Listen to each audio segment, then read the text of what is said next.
O movimento pentecostal aflorou com intensidade em Los Angeles no ano de 1906 e espalhou-se para diversos locais, entre eles Chicago, onde o pastor da Igreja Batista Gunnar Wingren recebeu o batismo no Espírito Santo.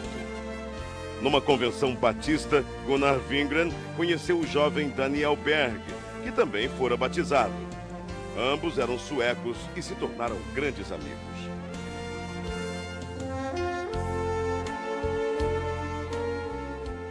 Mais tarde, em South Bend, durante uma reunião de oração, Gunnar Wingren relata aos presentes o que Deus lhes havia revelado. Brothers, the Lord has shown us that we must go to South America, to a place in Brazil called Pará. Neste porto, em 19 de novembro de 1910, o pastor Gunnar Wingren e o irmão Daniel Berg desembarcaram em terras brasileiras, como nos conta o presbítero Pedro Silva. Conforme a história dos antepassados, porque eu não assisti, que ainda não era nascido nesta época. Mas meus pais foram os primeiros crentes da Assembleia de Deus no Brasil. E eles conversavam em casa, contavam tudo direitinho. O navio atracou na escadinha, no cais do porto, e eles saíram do navio com as suas maletas na mão, e sem destino, porque não conhecia nada, e tampouco não conhecia a língua. Saíram em direção da Avenida Presidente Vargas. Ao chegar na Praça da República, sentaram em uns bancos de mármore que tinha lá naquela época, e ali ficaram pensando e orando em espírito para Deus enviá-lo o que eles poderiam fazer. Sem rumo, sem economias, numa terra de um povo completamente desconhecido. Esta era a situação de nossos missionários. O futuro era uma incógnita. A única coisa de que tinham certeza era que o Espírito Santo de Deus estava com eles.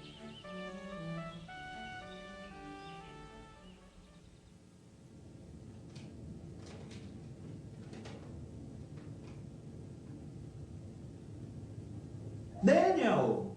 Yes, go ahead, speak. The editor of the newspaper is our brother Justice Nelson, a Methodist pastor I knew in North America.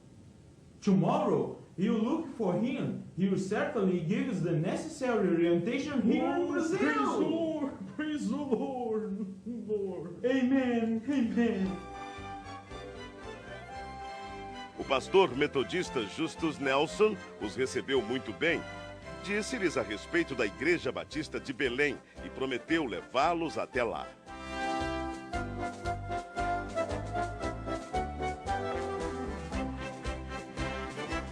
Na pequena Igreja Batista, os missionários conhecem o irmão Raimundo Nobre, líder do trabalho batista no Pará, que ofereceu-lhes abrigo nas dependências da igreja.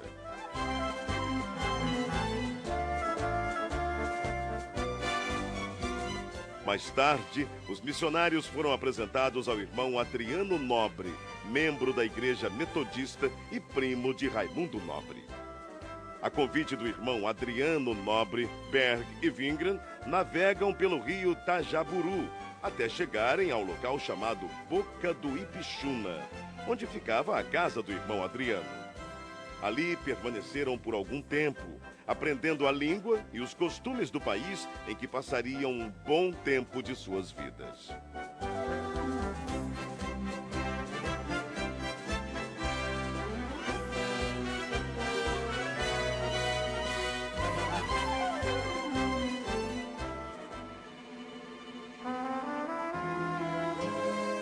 De volta à Igreja Batista, não cessavam de orar dia e noite, avivados pelo Espírito Santo.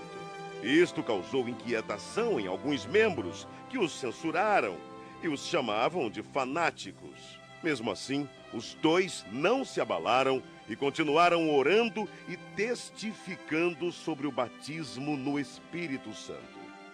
Em 2 de junho de 1911, o Senhor batizou a primeira brasileira a crer nas promessas de Atos 2:39.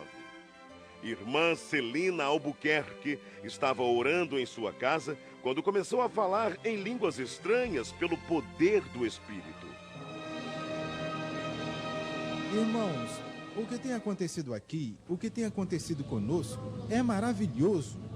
não podemos deixar de falar de coisas tão maravilhosas, do cumprimento da promessa que nos foi garantida pela palavra de Deus. Não podemos fechar os olhos para o derramamento do Espírito Santo. Irmãos, não podemos deixar que doutrinas estranhas invadam nossa igreja. O fato gerou uma grave polêmica na igreja. A maioria creu na doutrina do batismo no Espírito Santo. Entretanto, outros membros, liderados pelo irmão Raimundo Nobre, rechaçaram completamente a ideia e votaram a favor da exclusão dos simpatizantes ao movimento pentecostal. As 17 pessoas que saíram da Igreja Batista se reuniram na casa da irmã Celina e ali, juntamente com os missionários Daniel Berg e Gunnar Wingren, abriram um novo trabalho.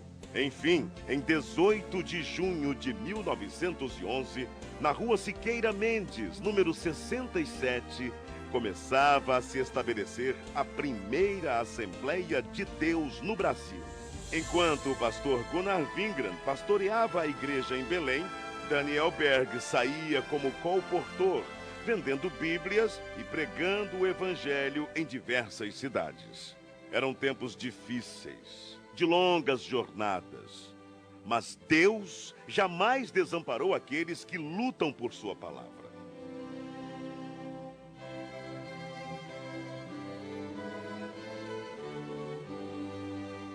O desafio era muito grande, mas a obra de Deus crescia cada vez mais. Absalão Piano, pastor pentecostal brasileiro, ordenado por Gunnar Wingren em 1913, em Rio Preto, Tajaburu do Norte. Depois dele vieram Crispiano de Melo e Adriano Nobre. Neste mesmo ano, o pastor Gunnar Wingren deu início ao trabalho missionário brasileiro, enviando para Portugal o irmão José Plácido da Costa e família. Em maio de 1913, o trabalho foi estabelecido e os portugueses passaram a conhecer a mensagem pentecostal. Mais tarde, o irmão José Matos se juntou ao trabalho. 1914. Estoura a Primeira Guerra Mundial. Em 25 de outubro deste mesmo ano, chega ao Brasil mais um missionário sueco, Otto Nelson e sua esposa Adina Nelson. No ano seguinte, foi a vez do missionário Samuel Nestran e sua esposa Lena Nestran. Alguns anos mais tarde, em 1917, foi fundado o primeiro jornal pentecostal, A Voz da Verdade. Esse jornal circulou por apenas 3 meses, mas os irmãos da Assembleia de Deus em Belém reconheceram que era necessário divulgar as bênçãos de Deus para todo o povo e, para isso, lançaram mão de um novo jornal, A Boa Semente, cujo primeiro número circulou em janeiro de 1919. Estava lançada a Boa Semente da Literatura. Em 1921, chega ao Brasil Niels Nelson, um jovem de apenas 26 anos. Impulsionado por Deus, veio somar esforços à evangelização. Nessa época surge o primeiro inário da Assembleia de Deus, o Cantor Pentecostal, com 44 hinos e 10 corinhos. No ano seguinte, foi criada em Recife a Harpa Cristã. A igreja crescia e já se espalhava por vários pontos do país com o apoio de homens de Deus como Eurico Bergsten, Bruno Skolimowski, Gustavo Nordlund, Joel Carlson, José Menezes, Niels Karstberg, Cícero Canuto de Lima, Paulo Leivas Macalão e Francisco Gonzaga, que, inspirados pelo Espírito Santo, dedicaram suas vidas desbravando os caminhos da fé, abrindo pontos de pregações em diversas regiões do país e contribuindo para que a Igreja de Deus crescesse cada vez mais. Para recordação e agradecimento a Deus pelo que Deus tem feito através de homens que em si nada eram, mas que eram cheios do fogo do Espírito Santo e que trouxeram uma mensagem poderosa. E as portas do inferno não têm podido prevalecer até o dia de hoje. Mas, graças a Deus, esta obra permanecerá maravilhosamente até o dia da vinda do Senhor. Era preciso ampliar o trabalho de evangelização por meio da palavra impressa. Para isso, em 1923, o irmão Samuel Nistran se empenhou em adquirir máquinas para a impressão do jornal Boa Semente, folhetos e livros. Reconhecendo o valor da literatura cristã, o pastor Gunnar Wingren e seus auxiliares resolveram fundar um jornal evangélico na capital federal, o qual denominaram Som Alegre. Em 1930 foi realizado em Natal, Rio Grande do Norte, a primeira Convenção Geral das Assembleias de Deus. Com pesar, a igreja se despediu do pastor José Felinto, recolhido à glória durante a convenção.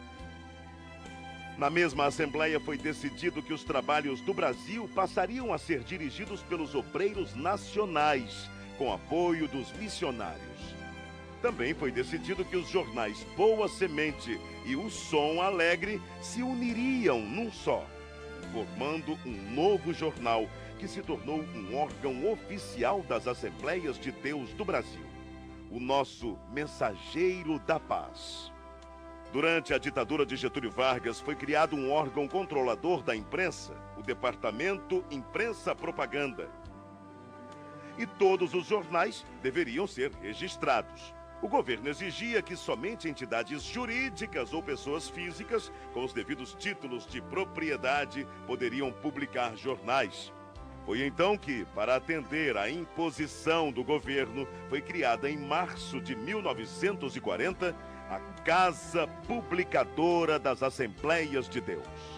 Na verdade, a CPAD era formada pela redação do Mensageiro da Paz e teve vários endereços. Iniciou na Rua Figueira de Melo, número 232, ao lado da igreja. Depois passou para a Praça Marechal Deodoro, número 338, atual Campo de São Cristóvão. Em 1946, a CPAD passou a ser propriedade da Convenção Geral.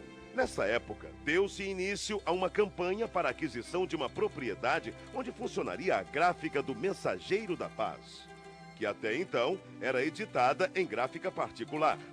Após vários meses, finalmente era lançada a pedra fundamental, a Rua Olindo de Melo, número 581, atual São Luís Gonzaga, 1951.